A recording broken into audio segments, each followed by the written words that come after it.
अस्सलाम वालेकुम, मैं हूं सबा भट्टी और आप देख रहे हैं MAT20 न्यूज HD। आइए नजर डालते हैं आज की अहम खबर पर। नाजरीन, अब रुख करते हैं दुमेल अटक का, जहाँ से हमारे district bureau chief Mohammad Itaf Tahir की खसूसी रिपोर्ट के मुताबिक पाकिस्तान पीपल्स पार्टी के इंट्रा पार्टी इंतखाबात में बिलावल भुट्टो जरदारी को 4 साल के लिए चेयरमैन मुंतखब होने पर दुमेल जान के पीपल्स पार्टी के रहनुमा अमीर अफजल खान, सदर लाला सैफुर रहमान और दीगर अहदेदारान ने दिली मुबारकबाद पेश की, जबकि हुमायूं अख्तर को सेक्रेटरी जनरल, नदीम अफजल चंद को सेक्रेटरी इत्तलात और आमना पराचा को सेक्रेटरी फाइनेंस मुंतखब होने पर दिली मुबारकबाद पेश की गई। अमीर अफजल खान ने सीनियर सहाफ़ी कॉलम निगार इल्ताफ़ ताहिर से खसूसी गुफ्तगू करते हुए कहा कि बिलावल भुट्टो जरदारी का चेयरमैन मुंतखब होना नेक शगुन दुरुस्त नताइज का हामिल करार पाएगा।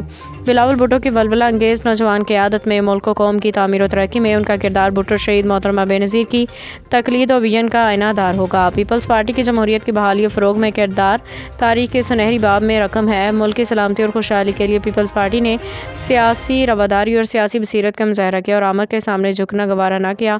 जमहूरियत के परचम को सर बुलंद रखा और जान मुल्क को कौम पे कुर्बान कर दी। बिलावल भुट्टो जरदारी भी शहीद जमहूरियत के नक्शे कदम पे चलते हुए न सिर्फ मुल्क कौम की तरक्की और खुशहाली और सालमियत के लिए अपनी तवानाइयाँ सर्फ करेंगे और अवाम उनसे जो उम्मीदें लगाए बैठी है उनको बरलाएंगे।